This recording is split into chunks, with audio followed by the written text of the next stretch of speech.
Good afternoon, everybody, and welcome to today's educational webinar, How to Design Roles for a Successful Oracle ERP Cloud Audit. For those of you who don't know me, I'm Emma on the marketing team here at SafePaaS.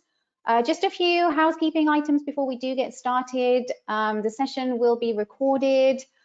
We will have a Q&A session at the end, time permitting, so please feel free to pop any questions you have in the control panel. And do stick around because at the end of the session, we do have a complimentary offering to share with you all. So I'm delighted to be joined today by Jeff Hare and Donna Curtis of ERP Risk Advisors and SafePaaS CEO Adil Khan. So we'll start off with some very brief introductions and then a deep dive into the session. So without further ado, Jeff, I'll hand it over to you. That sounds good. Go ahead. Introductions about ERP Risk Advisors. This is my slide. I'm ready to roll. Thank you. So we are a risk content company. Many people think about us historically as a risk advisory firm, but we've really evolved over the last few years to being, I would say, the world's only risk content company, where we focus on building and maintaining content that's valuable for identifying issues, mitigating and remediating issues within the various ERP systems, in particular ERP Cloud, and we're going to talk about that a little bit today. So we have rules, roles, reports, and learnings. We've got a lot to offer in terms of the content. If people want to know more, we can certainly get in contact with you after the webinar. Adil, do you want to give everybody a brief intro into the SafePaaS platform? Yeah, so SafePaaS is on a mission to help enterprise customers mitigate risk in their technology and control that risk. So the way we do that is through this platform that we've been building over the last couple of decades now. And over the last 5 years, we have been laser focused on the problem of access governance. And what's driving our growth is the ability to help our customers detect, discover, remediate, prevent all those types of activities that are difficult to do offline, especially in an online world, on a cloud world. So if you just take a look at the high level, we have insight products where our partners like Jeff can use these products to load their content and provide risk identification or assessment to their customers, not just around access, but also configuration, master data, other areas. Obviously, segregation of duties is a biggest risk to financial statements that we see from our customers. So we deal with that. And what we're seeing more recently is other ITGC controls around, user access management, user lifecycle, identity lifecycle management, where you need to certify the user, onboard them, offboard them. And then the third sort of that layer from top down that you see is process controls. So once users have access to your systems, you want to make sure that the activities they're performing to fulfill the process requirements also have embedded controls. And those can range from just your typical, procure to pay cycle, and making sure that the three-way match is in place and payment terms are in place, to more ITGC controls as well, like your identity ID changes, match what's in your ticketing system, and make sure that people aren't making changes to your key configuration, let's say approval hierarchies and so forth outside of that. The platform is built ground up on a cloud infrastructure. It has all the capabilities of a modern platform you would expect, like SOC compliance and scalability and adaptability, highly configurable. It works with SAML, so it supports all the major IDM solutions. It's got complete fault tolerance, 99.97% uptime. So yeah, that's a little bit about our platform. Okay, so Jeff, let's dive into the session. Sounds good. So the first thing I want to talk about is how to make a ERP Cloud implementation project successful. And the things that we kind of see are challenges for organizations are highlighted in the slide. I'll go through them one by one. So the first thing is really just scoping the project. So system integrators typically don't have a firm understanding of audit and compliance requirements. That varies quite a bit. So you can have some that have like a separate risk advisory team, and then some that don't. So management has to think about how they identify like the requirements and then make sure they're built into the overall project plan.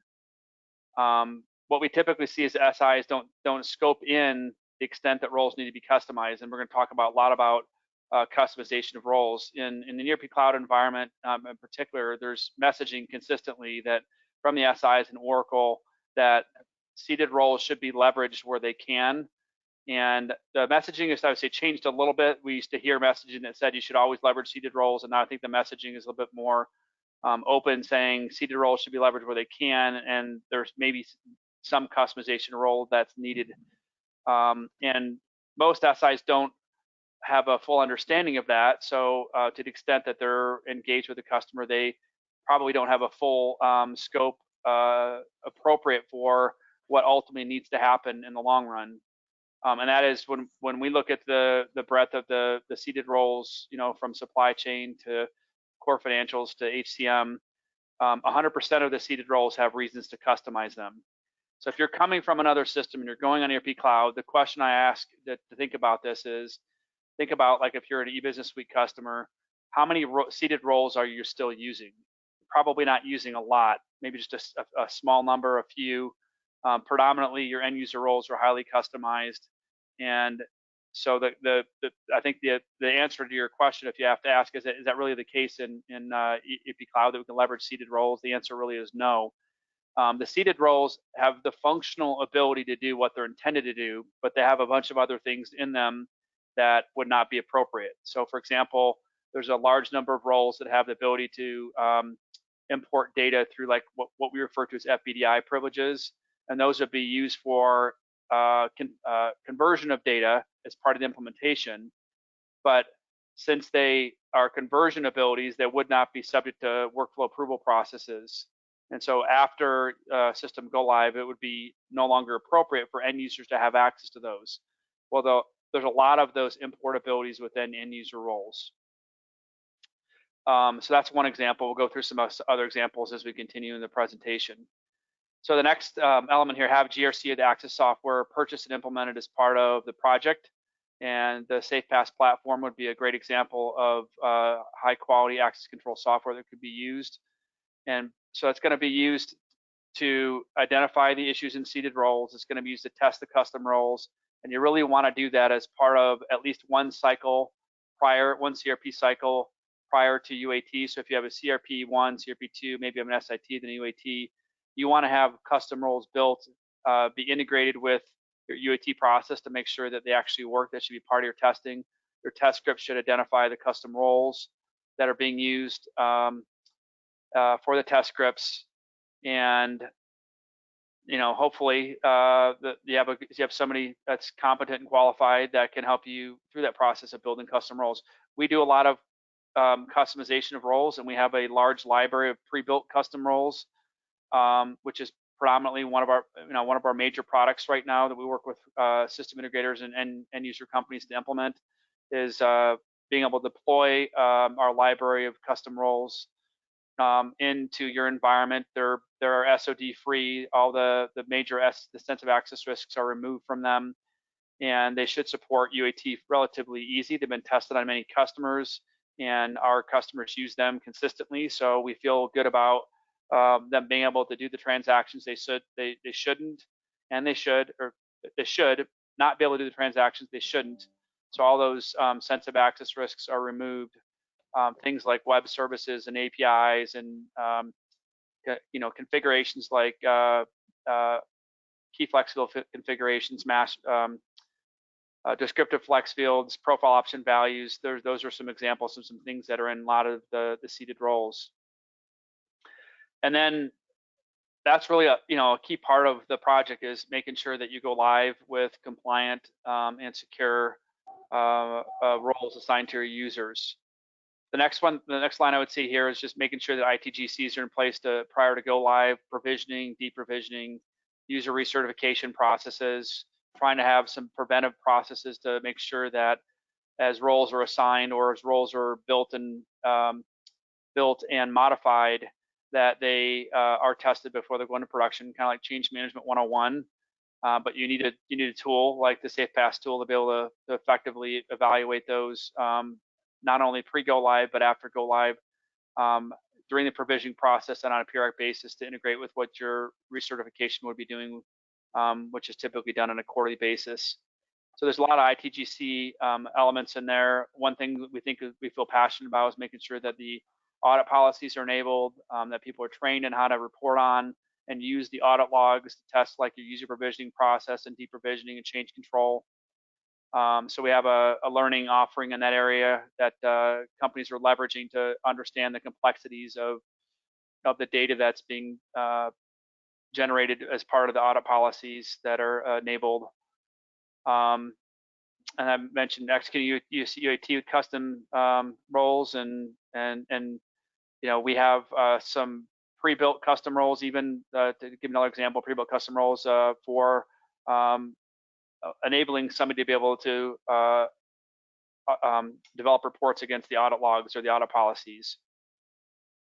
So those are some examples of some of the things that we see that SIs may not really be aware of or not be scoping into the project. Management has to be proactive, make sure they have either a really competent risk advisory firm or an SI that's really supported by somebody that can help do that. So we have SIs that we work with to deploy our content that know that process well and understand those risks and can help mitigate those. So you can go on the next slide, it'd be great. Okay, so Adil, Jeff mentioned, the challenges of working with SIs. So how does SafePaaS help organizations overcome the challenges that Jeff has just described? Yeah, absolutely. So I think Jeff did an excellent job of sort of highlighting some of the key challenges we hear from our customers that are moving at a fairly rapid pace to cloud, because it has a lot of advantages to digitize the business, support a hybrid workforce that we're all moving towards, and drive efficiencies, right? So great decisions customers are making to move to the cloud. We fully support it.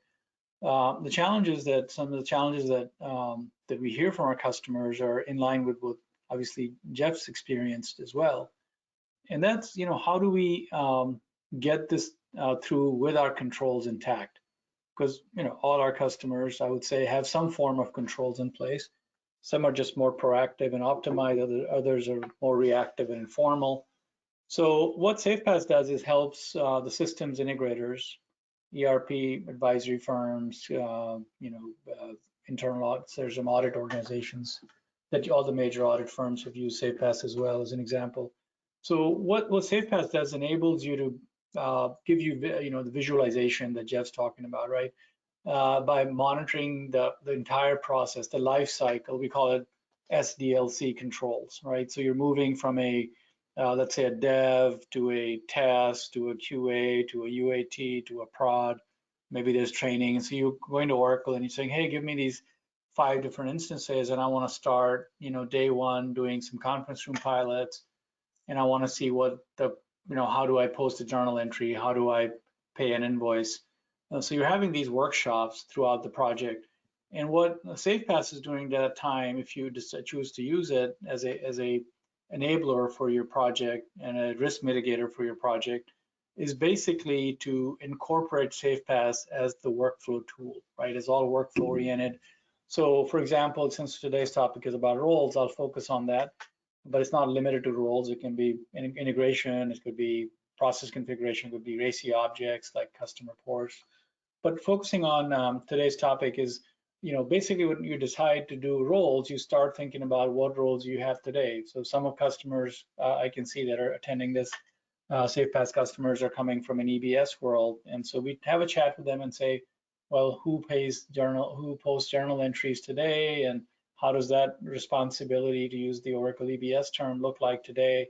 Or if you're coming from Workday or some other SAP, whatever your system is, how do you perform those transactions, right? And then they typically have a set of roles today in place. They have good controls in place. And the scary thing for them is that, oh, I'm going to lose all that effort that I put in with my auditors and all that. So what we can do is provide you that traceability and analytics in SafePaaS to accelerate the process. That's that first bullet point, right? And the way we do that, you'll hear a little bit later when I talk about a solution. So I'll kind of get into a little bit more of the meat of it, but that's the first pain point that we hear from the customers. Look, I've been told cloud is fast, is cheaper, it's all this, it'll lower my cost, but I'm bogged down with doing the role design work. Jeff and his team can come in, they can roll up the sleeves, work with you directly, or on a combination, they can also leverage SafePaaS for you so that they're the experts. They can just do it faster in SafePaaS, right? And that's the second bullet point about workflow enablement, right? So it's not good enough just to have the analytics. Today's hybrid projects are global. Most of our customers have resources that are supporting the project out of US, India, Latin America, Europe.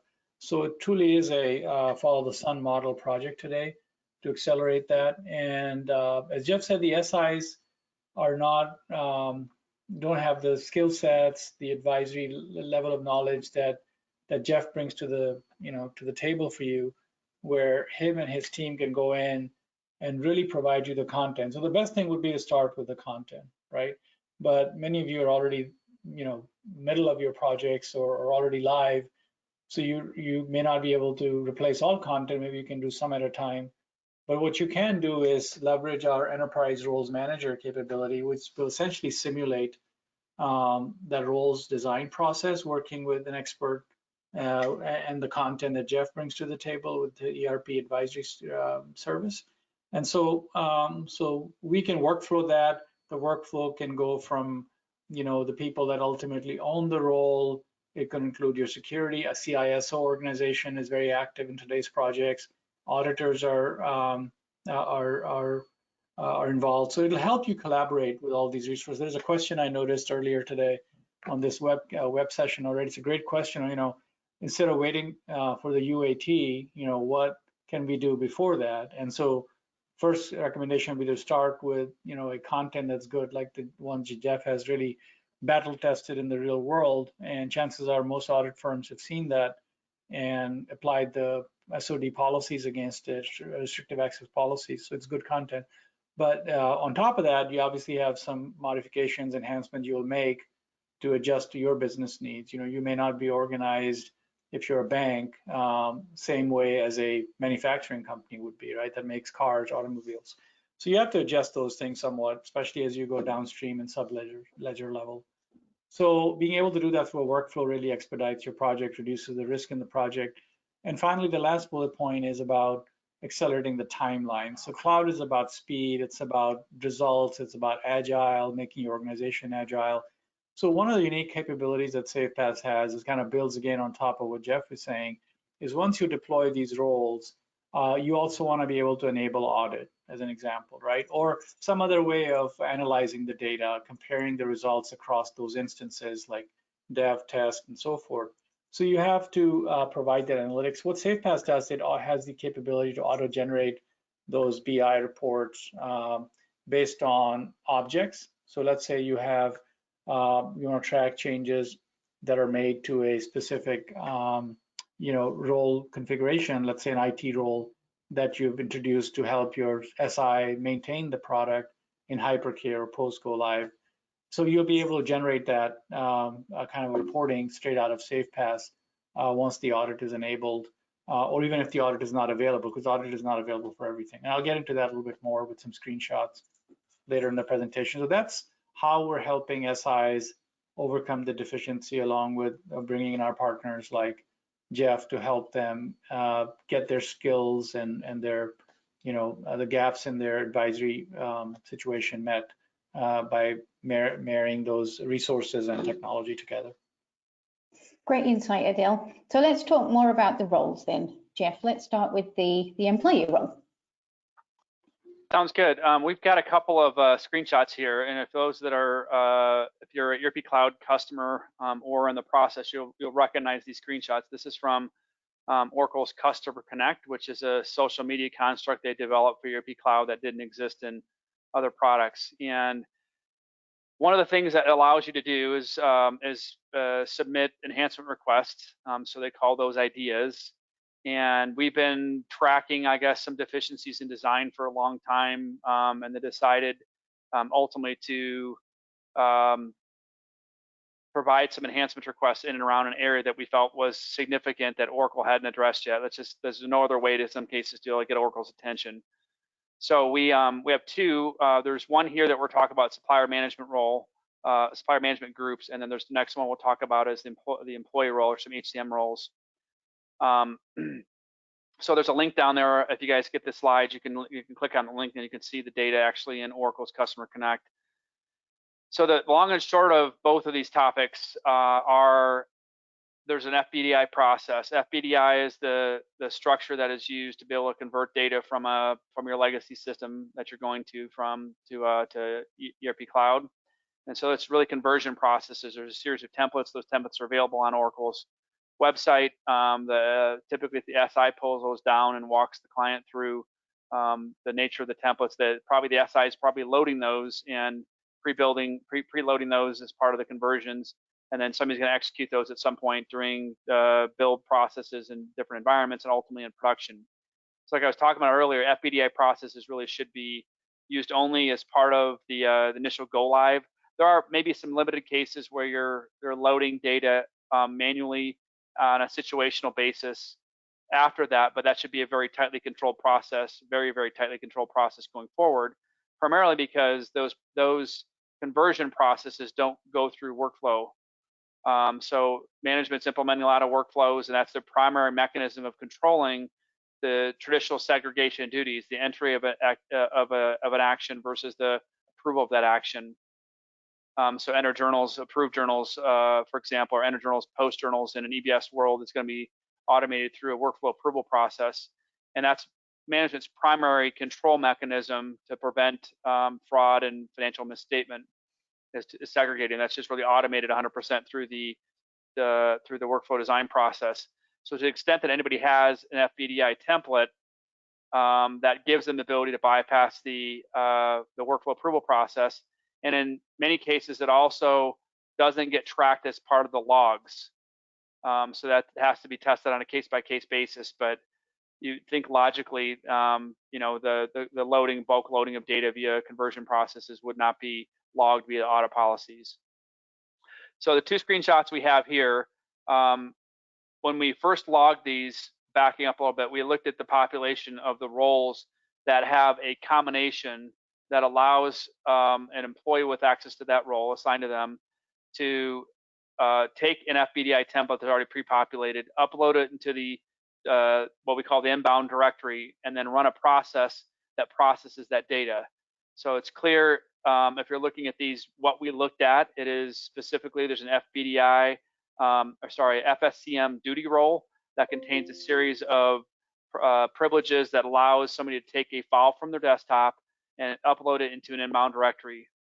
And then the other half of this process is a import process called import supplier bank account. So we focused on that one as a critical risk in and of itself. So if somebody has the ability to create the file, upload this, and run the process for existing suppliers, that import process creates a new bank account, and then it defaults that as the to be used bank account for future payments. So, and that would have to be something you'd have to have as part of a load process or conversion process. So whether it's Workday or NetSuite or any other SaaS provider, they're going to have similar capabilities. They have to provide capabilities for SIs and management to convert data. So this is not uncommon in terms of the ability. It's not unique to ERP Cloud. What is unique is that they provided this ability in a lot of seated roles that end up being available to end users.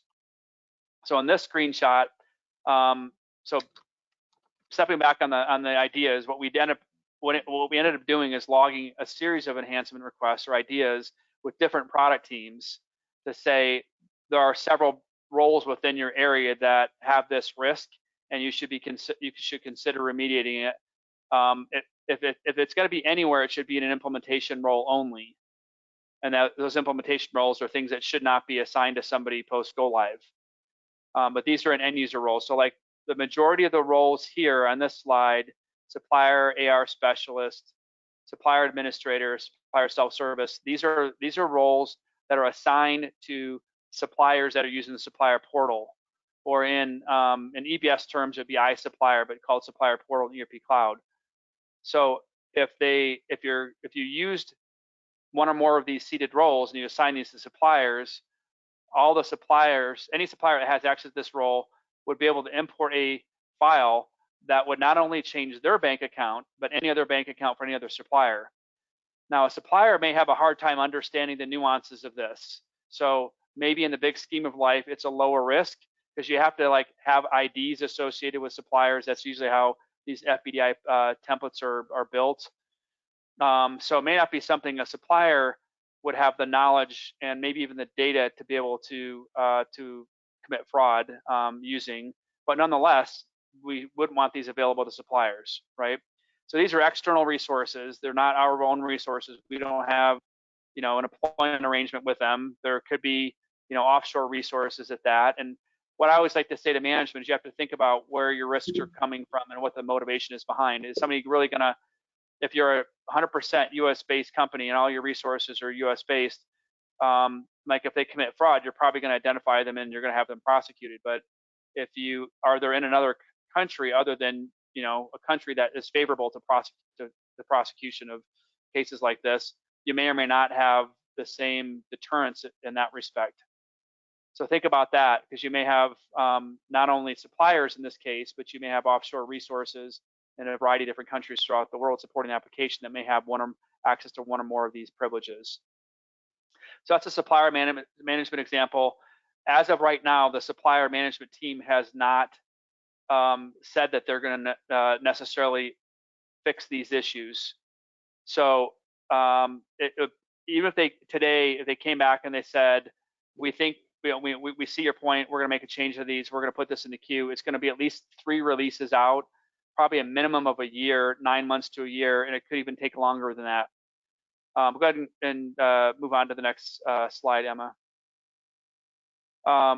Sorry, did I have with employee slide? Maybe we missed that in the slides. Maybe we can go back one or back 2, because we have a supplier management, we should have one for employee and the employee role. Maybe we just missed that in the slides. So let me just talk through that. That's fine, just go and stay on that. So we'll make sure you get the link. So there's another issue for internal employees, exactly the same as this in terms of the risks, but it's a different series of roles that the HCM team owns. And one of those is the employee role. So the employee role is what we call an abstract role that's typically assigned to all employees, sometimes by default, as soon as they're set up with access to the system. And that gives them basic things like, managing their own bank account for payroll if they have that, and some core abilities related to workflow processes and some other things. So it's kind of like the role that everybody gets. So the employee role has the same risk. And the HCM team, they're the ones that we initially logged it with because of the employee role being all users internally. And then the employee role worked with the financial team to really understand the risk. Was this really a risk to the organization? And the HCM team came back and they said, yes, this is a risk, and we're gonna remediate this. So it's around the same time frame, as maybe even the same date, July 12, 2021, that we logged these series of ideas, enhancements requests. Interestingly enough, we would call this a bug. I mean, it really is a fairly significant issue in terms of fraud, but Oracle didn't look at that. They looked at this as something that needed to require enhancement requests, go through the formal voting process, and so on. And there's a whole nother story behind that, I think, that we talked about offline. But the net result is the HCM team decided almost immediately, within a couple weeks. So it's by the end of July, 2 to 3 weeks, I think, they said, yes, we identify this as a risk. We've talked to the teams internally, and we're going to remediate this. So how long do you think it took them to fix this? Was it like 1 patch, 2 patches, 1 quarter, 2 quarters? Well, the answer to that is it's not fixed yet. They're going to roll this fix out in 22D. which is coming up in November, December timeframe for most organizations. So from identification to fix in this scenario, it's going to be almost 18 months, right? Almost a year and a half. Now they have said they're thinking about rolling this back into 22C. I'm not sure where that is. So once they've done the development and actually gone through the testing, they've got it queued in for 22D, but it may end up being in 22C. The HCM team are fixing all the roles within their area. So they've communicated to us that they're going to fix 11 of these roles. So it's 11 out of 38 roles that we know that this combination exists in right now. And the other product teams that oversee the other 27 roles in this case have not committed to this fix.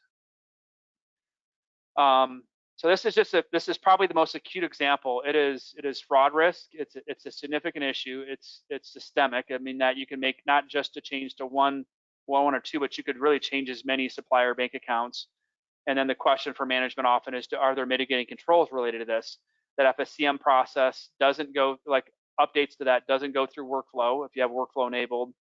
And if you have the audit policies related to this enabled, like supplier master audit policies, it doesn't hit the audit logs. It's a conversion process. So you got to think about what controls would be in place already. And it's often that you don't really have strong controls in this area, or they'd be difficult to implement, identify that. So that's a whole nother topic. But the real long-term, or the short-term, hopefully you look at this as a short-term issue, is you've got to remediate these roles. So I've talked about this is one specific, it's one privilege in one duty role. What we do in our analysis using software tools like SafePaaS is we do a very comprehensive assessment of risk. And given what we know about seated roles and the nuances of these risks, we could probably present to you a reason that every role that you're using, if you're using seated roles in a production environment, has a reason to customize it. Doesn't mean you would, or doesn't mean you have to right away. There's a path, if you will, based upon risk. But the roles are purposely built to be able to do the activities that they are intended to do, but all of them have something that are in them that really they shouldn't have, and your end users that are assigned those roles shouldn't have the ability to do, with this being a very kind of acute example. So I think we're on to audit policies next. The audit policies are really important in terms of forming the foundation of your environment. And I'm going to let Donna, who is our ERP Cloud practice lead, talk through enabling audit policies and the value of them. Hey, welcome everybody. Thanks for joining. Audit policies. You want me to hit both core and product levels? Yep, at a high level, yep. At a high level. Okay, so what you're looking at in this front page is what we call the core audit policies. These are the core of the applications. They don't hit any specific module. They are core, they hit all the areas. So the top one, Fusion Applications, this business objects, this is what is turning on audit policies for all of your basic modules, for all of the lower level, for general ledger, for payments, for payables, for receivables. That is turning them on for everything else. So your audit level of auditing means you actually have audit policies turned on for those areas. You hit the configure business object attributes button, and it would take you into the areas where you would pick those specific areas to turn on specific pieces, such as in general ledger, you can turn on journal sources, and you can say, yes, I want to audit the journal sources form, and I want to see if anyone has turned on or off the ability to freeze a journal source, or to make changes to the accounting combinations setups, or auto post criteria, or any of those type of things in general ledger. In the supplier model, you can turn on the ability to audit bank account information, or supplier sites, or suppliers themselves, or different pieces within that. You turn those on in that top section for each of those different areas. Then you have the rest of these are core. So pages and business objects modifications, that gives you access to the composers, sandboxes and page composers and things like that. You turn that on audit level. You drop that down and you have the ability to select high, medium, or low. We recommend high, of course, for all of these audit levels, so you can capture everything that's being done. Oracle Enterprise Scheduling Services, that's your ESS. Those are your requests, you're running your reports. This gives you the opportunity to see who has scheduled things, canceled schedules, reviewed different things that are happening within that area. So that's that. Metadata services gives you your sandboxes, who's created a new sandbox, who's published a sandbox, who's changed a sandbox, those kind of things within that one. ODI, data integrator, I am not as familiar with what's in there, but that gives you access to those pieces. That's the only one I'm not as familiar with. Oracle Platform Security Services, your OPSS. This is a key one that we have everybody turn on from the very beginning.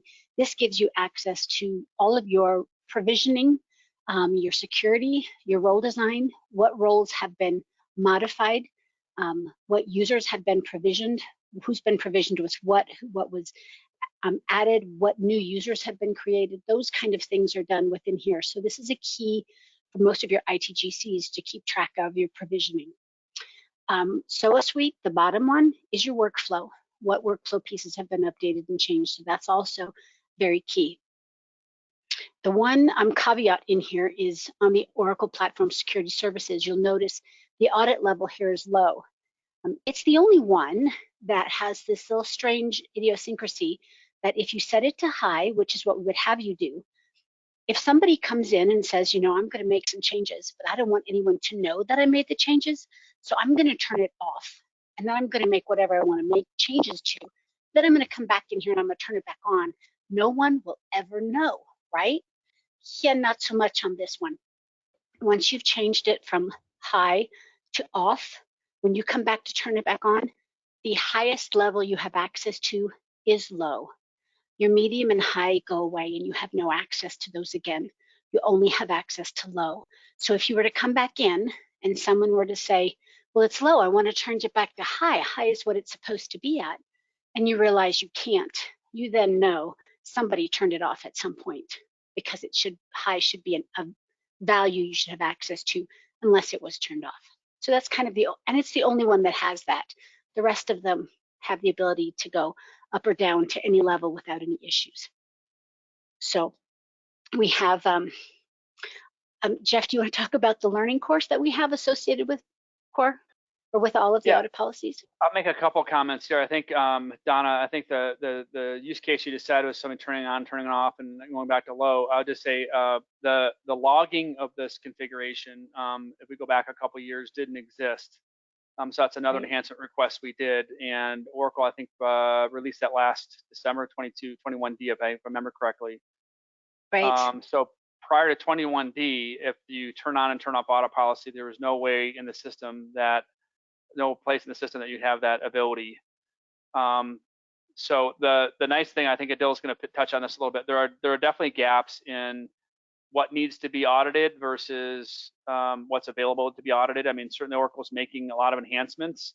We and a bunch of other people have been making enhancement requests along the building of audit policies, but we're excited that the SafePaaS has the technology to be able to enhance that audit logging where it doesn't exist. The other thing I would say is, like, each one of these components here are all really middleware technologies. So the Fusion applications, as they used to be called, that we call it ERP Cloud now, was really a Fusion middleware that evolved into applications. And so the nuances of teams within the that contribute and need to be able to make changes as you're logging is kind of a mystery. It feels like a black hole in some respects. You can log enhancements requests, you can log tickets, and some of them might be middleware people, which are really not core to ERP Cloud. They're building middleware and they're maintaining it. This is something that is being leveraged across I don't know, integrations, custom integrations, for example. But one of the challenges that faces is there are cases where there are updates happening through the application where the data is very difficult to understand. In some cases, we even see data as it's being made by a middleware user. Like, it may just say like Oracle HCM something blah blah blah with a long string that made the change, and that's because the way that logs are being built, it's not picking up the application user. It's still using this kind of like you think about a database user or an integration user that does that. I'm not sure exactly, probably like this integration user that stitches together the entire suite. So I always like to think of when people say that ERP Cloud is an integrated, fully integrated and mature suite, it's really a group of products that are built independently and then integrated, if you will, by a middleware. And these are all middleware components: pages and business object modifications, ESS, metadata services, ODI, platforms. These are all really what we would think of as components that are being maintained by a middleware team. Having said that, then the data that comes out of this is fairly difficult to understand.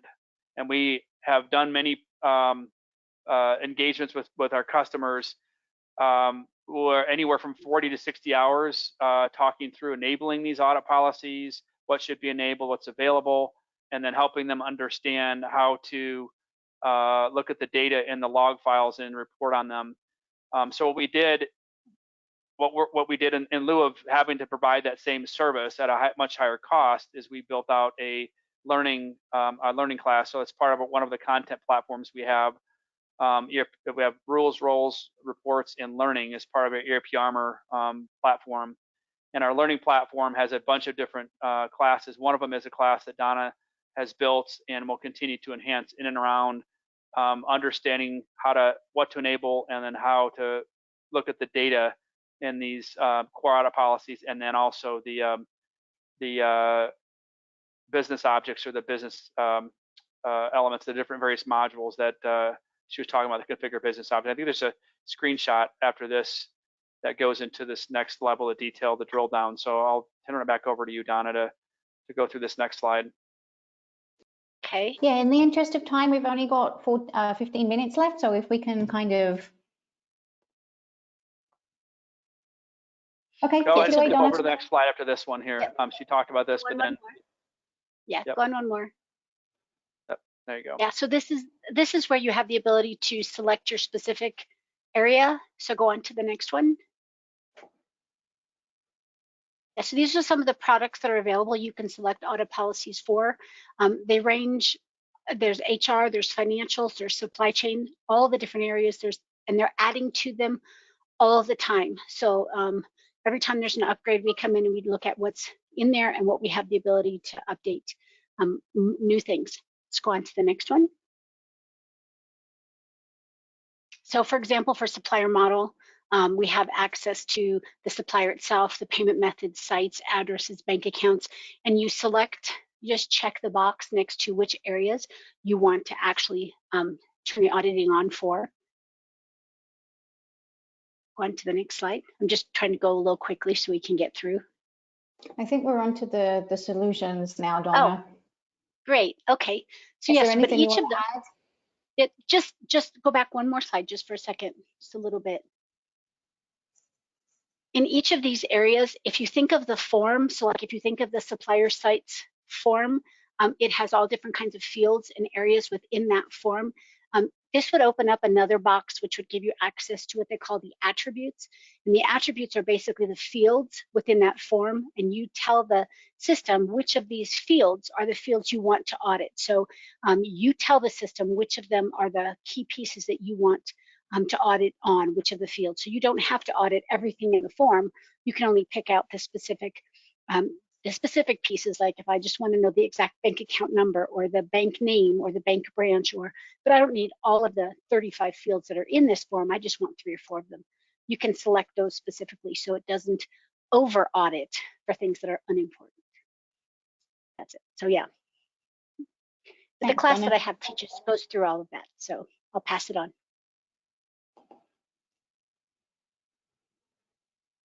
Okay, thank you, Donna and Jeff, for clarifying that point. I think it's critical to get audit as a mitigation on changes to privileges and roles.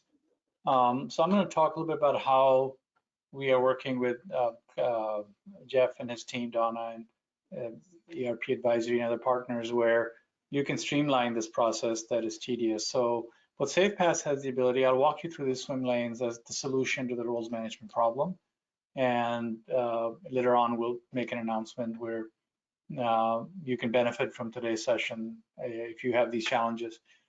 So the first one is about just defining the security model. Obviously, we've been doing cloud for many years, probably 5+ years now. So we have that security model all defined up.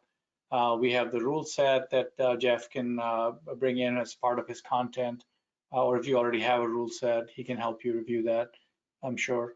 So that's basically the policies, right, that govern your access management. So those are the two components. And then what we call a snapshot. We take a snapshot of your ERP system strategically, precisely on what you're trying to do. So in this case, the snapshot would be of the roles. And when we talk about roles, those of you that are more advanced with the roles understanding, it is an ANSI standard, Oracle adopted, RBAC standard. But as we know, we've learned over the couple of decades, RBAC, the challenge with it is that customers assume the controls are there static. But because these roles are changing due to Oracle releases every quarter, whatever, you can't completely trust that RBAC. So we have to take frequent snapshots. So if you're doing a project or if you're live already on cloud, you have to do these snapshots. And so what SafePaaS does, takes a snapshot of Oracle as often as you want, once a day, once a quarter, anything in between. That's typically what we see our customers. So you're always current in SafePaaS. The other thing it does, it brings all this control information, the evidence of the control information, in this case, the role information, into a system that's completely independent. You know, what our customers worry about and their auditors is about completeness and accuracy and timeliness, right? So by bringing this information away, that challenge that Donna was pointing out, where somebody could turn off the security and then turn it back on, and then you can't adjust it, you know, that results in real world findings for you and tremendous amount of work to not only remediate these findings, but also to prevent them from happening in the future, right? Or worse, depending on substantive testing that your auditor has to do next. So the first swim lane is really houses all your content, that Jeff's talked about and his firm can help you with, as well as a snapshot of your current setups, whether you're in a life cycle of going live, we're already live, so you can take snapshots, for example, of your instance strategy. So let's say you're in QA, you want to go to UAT and then to prod. You can take multiple snapshots, create multiple environments, compare things. So it makes it really flexible, as I was saying, accelerates your project or your management of the service. The second swim lane is where the fun happens in my mind, and that's where we accelerate, you know, the thing I talked about at the beginning. So what we can do is we have the simulation capabilities. I noticed a couple of our customers on the call that are using this capability today.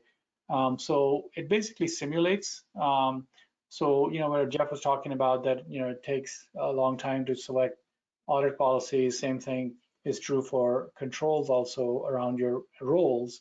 So it will simulate the role, even if it's inherited, because the problem is even the custom roles that we're talking about are somewhat dependent on inheritance, right? That's a concept of RBAC that Oracle's adopted for the cloud ERP. So inheritance is still the risk in many cases. So even though you're building custom roles, you're relying on those inherited privileges, you still have risk, right? So we provide you that full visibility down to the nth level. And sometimes the customer is surprised when they run the role simulator because they thought they were focusing more on the direct privileges, but those indirect privileges is where the problem is that their auditors may have discovered or someone else may have discovered.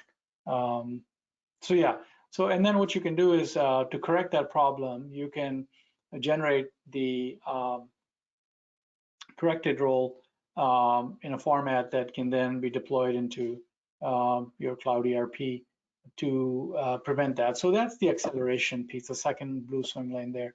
The third one is more about assigning the roles to the users and loading the roles. So you also have this challenge around go live. There's crunch time and people don't have the bandwidth. So we can use SafePaaS to deploy those role assignments by creating the assignment in SafePaaS and take the pressure off the project team, as well as provide the audit completeness, accuracy, transparency that they're looking for on confirming that the right people got the right role.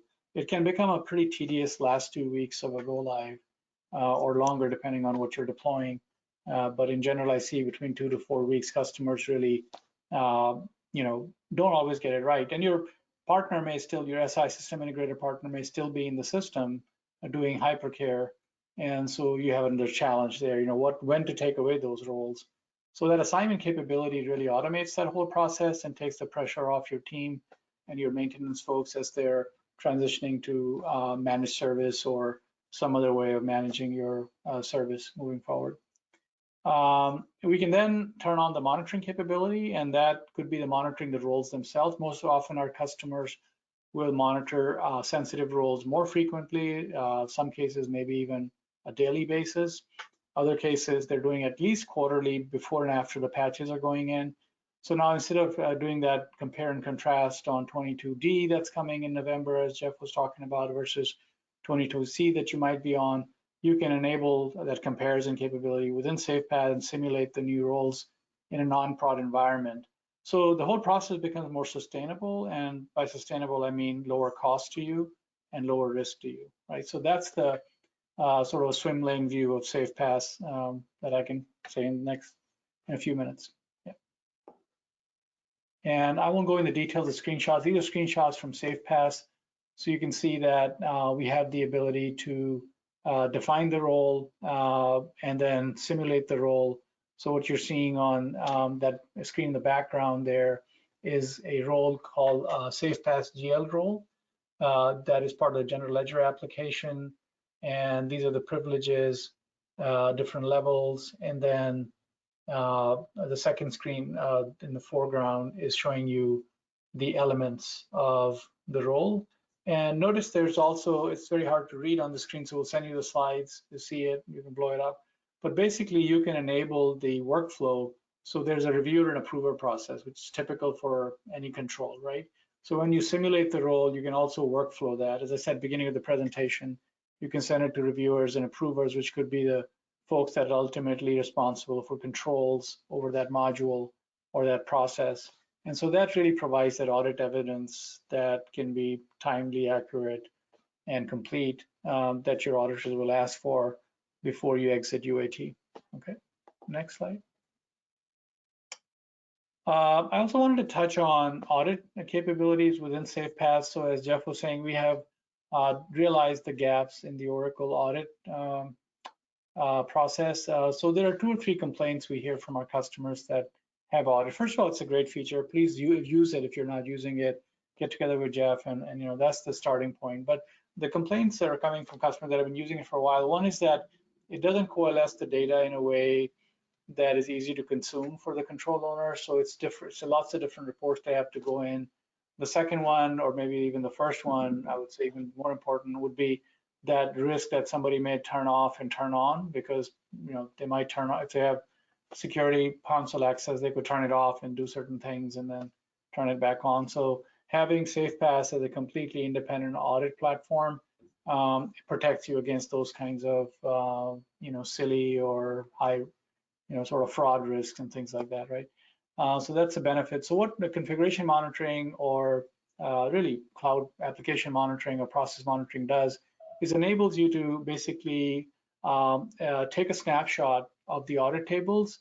In many cases, our customers also take snapshot of the base tables because they want to be able to see the data in general ledger, for example, general ledger categories. They want to be able to see it how a user sees it, right? Exactly on the screen, because that's how we communicate with the application. We see what's on the screen, we take screenshots. In the old days, we used to, you know, store those screenshots and compare them against the quarterly changes and compare them, but now it's fully automated in SafePaaS. So you can define, it has much more flexibility, you can make it more user-friendly. It also has workflow. So one of the complaints, the third complaint that we get from our customers that have been using Audit is it doesn't have any closed loop workflow. So yeah, we made a change, and yeah, it wasn't a good change, we should have not made it, and Audit reported that, but then how do we treat that, you know, what is our closure on it?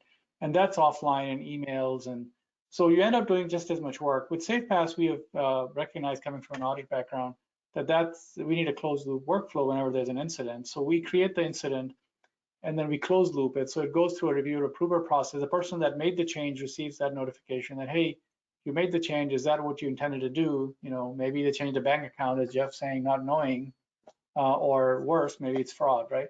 So they changed the bank account, and now you got an alert that, hey, you changed the bank account that you may or may not have been aware of. Now it's going to go to the next level. So there's going to be a reviewer and approver. So it ultimately go to the owner of that process if you want to set it up that way. That's what that people tab does. It's hard to read here, but that people tab will take it to the owner, and they will be able to then take an action on it and say you shouldn't have changed it. The other thing that our customers have given us some really good practical advice is that they use some sort of a ticketing system, whether you're using ServiceNow or something else. So you can also put in your ticket number. So now we can give your auditors a reconciliation report straight from SafePaaS saying this ticket was created to go and change our own categories. And in fact, that's the only change that was made during that period when this user had elevated access. So now you've solved your elevated access issue, you've solved your roles management problem with privileges being updated periodically by Oracle, not to mention just the inherent roles having all these risks. And you have prevented process risks from escalating, like the changing a bank account, right? Where you have these holes in a very complex application that's put together. So that's the benefit of automating your controls and configuration controls specifically in SafePaaS, and then making it a workflow that mimics your enterprise, your hybrid work environment, so things don't fall through the cracks, right? That's my message to you. I think that's pretty much all the time we have. Yeah, we did have a case study. Okay, so if anybody I'll go through that in a minute or two, if that's okay. And then I think I've tried to answer a few of the questions. If you can maybe pick up the question, that'd be great. So yeah, this is an example of a customer that is a multinational technology company based in UK. They've been a great customer for a couple of years and have really built, sort of a iterative approach to rolling out SafePaaS. So we started off dealing with immediate challenges around, third-party risks, around using managed services, dependence on external auditors and third-party auditors on doing access monitoring and so forth. So we have sort of been working with them in not a big bang approach, but more of a staggered approach, right? As their business allows bandwidth to do this. So SafePaaS is very flexible. It's modular, kind of like Lego blocks. You can build the way you want it. So they've been kind of picking and choosing strategically what they need. And they use our major two platforms that I covered, SafePaaS, which is for roles management, role simulation. It also does user provisioning, automates that process, as I mentioned earlier. Obviously, it does segregation of duties and all that good stuff. So it's a complete suite of access governance based on policies. So using that and also using MonitorPaaS, supplier example that Jeff brought up, one way they're protecting themselves is by tracking that in SafePaaS. That was one of the first controls we built, knowing that that was an issue. And then they have DataPro, which is our ETL that makes it scalable so we can connect directly to the cloud using standard API services. We support all the major APIs at REST, SOAP, even JDBC for your on-premise customers, and flat files or whatever you might have. So pretty versatile tool that enables us to really take a snapshot of any ERP or application or infrastructure out there. And the last piece is just the success they've had recently that reported to us through our project office is just the improvement in their productivity, reduction in costs you would expect from automation. But on top of that, there are some things that are unique. They've discovered some sensitive risks that are specific to their business model. They work around the globe, and they have obviously GDPR challenge, things to comply with, as well as the challenges in working in certain countries where data sensitivity, data residency is very important to them. So that's giving them the actionable insight when they see these alerts, these incidents, they're able to proactively address them and not wait for the audit, which is reactive typically, right? Because you get straight from the audit committee a list of findings, and everybody runs around trying to figure that out, what happened. So they're able to manage their business proactively and streamline their business while maintaining security across the enterprise. So that's in a nutshell. We can talk a lot more about it, or maybe even have them talk to you directly if you're interested. So yeah, that's a quick, more than my minute. Off to you, Emma. Yeah, we have had a lot of questions come in, so I'll just pick up on two or three. So in one of your earlier sessions, Rajesh asks, you distinguished between process and access controls. Does this also translate to the roles and privileges when customizing roles? Yeah, so maybe I'll take a stab at it because I mentioned that comment, and then I think Jeff can take a deeper dive, and Donna for sure. But so yeah, so privileges I mentioned is what makes the roles in Oracle Cloud ERP, right? So the way we distinguish that is, privileges are assigned to users through a role. And so typically when we simulate, that's when we're looking at privileges in a role. And what's tricky about RBAC that Oracle's adopted, which they never fully adopted in EBS, is the fact that it has the inheritance capability, right? So that can throw you off. So inherited, you can have an inheritance at the role level or privilege level. So we do have to distinguish that. Jeff, would you like to add? Yeah, no, I think you said it clearly. It's just there's a lot of complexity, and denormalizing that data to be able to build out a good picture of the understanding is really a challenge, and SafePaaS software does that well. Sounds like an existing customer that just needs to understand the terminology a little bit better, and we can certainly help that if that's out on that if that's an issue. Okay, next question here. Raynak asks, can we track the changes in the audit level? Track the changes in the audit level. So changes are really being tracked, just to clarify, via audit policies, and that can be extended through the SafePaaS software where it doesn't exist. And I will reiterate what Adil said. There's one of the bigger challenges is getting that data to be proactively pushed out to companies and have it be actionable, tied into change tickets. So I think that answers the question in terms of the use of the audit policies to support the audit, hopefully. We have had quite. Adil, do you want to add anything? No, I was just going to agree. I know we're 5 minutes over, so people have to run, but we can maybe take some questions online later on. Absolutely, yes. We have had quite a few questions come in, so I'll send those over to the speakers and we'll put some answers together for you. Perfect. So we'll just finish with so next steps and how our attendees can benefit from today from what we've been talking about.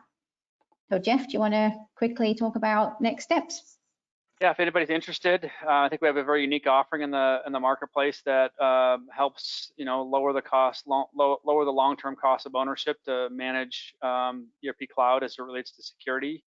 And SafePaaS software is definitely a part of that solution. There's other things we have in terms of accelerating your remediation. If you're already live and you have some things, there's some things that we can do at a much lower cost, a much faster time frame than probably anybody else in the market, leveraging our roles. And then we have a lot of learning classes that have been developed, but well beyond just ERP Cloud. But there's a class on audit policies that you can watch a preview of on YouTube. And if you're interested, in subscribing to that or having any questions, you can contact us either at that support or there's been one question on the chat. I put my email address in, so you guys are welcome to contact me directly. Great, thanks for that, Jeff. And how can our attendees benefit today, Adil? Yeah, so what we thought is to make it worth your time is to give you access to some of what Jeff's offering in terms of assessment through our software. So Jeff's given some great insight on what roles have challenges. So we're offering a complimentary access to SafePaaS for you to go and look at the roles using Roles Manager and the privileges that are causing the issues. And then I believe Jeff, you and your team can log in and kind of look at those issues and offer some guidance as part of the offering today. Absolutely. Yep. So Jeff's, I've known Jeff not knowing each other for 20 years, so I think it's great to have him available today. Obviously, time is limited, so you can wait, but sooner you get started, the better. So I would say that we want to make sure that you get access to the best and the brightest people in the industry, and Jeff's one of those guys, right? So please reach out to us directly through Jeff, whatever's your right method, and get this thing turned on. We'll give you 30 days to, that should be a sufficient time for you to run through it. So please try that out. I'll sign off. Thank you, everybody. Yeah, I just want to say a huge thank you to Jeff and Donna for joining us today. Your insight and knowledge is always appreciated. And to you, Adil, for sharing some real life experiences with our audience today. So if anybody is interested in the complimentary roles assessment for sensitive privileges that Adil and Jeff have just talked about, then please get in touch and we'll gladly set up some time to discuss that with you. So thank you to everybody for joining us today, and we'll see you again next month. Thanks, Emma. Thanks, Adil. Thanks, everybody, for attending. Thanks, Jeff. Thanks, Donna. Thanks, Adil. Thanks, everybody. Thanks, guys. Bye. Thanks. Bye.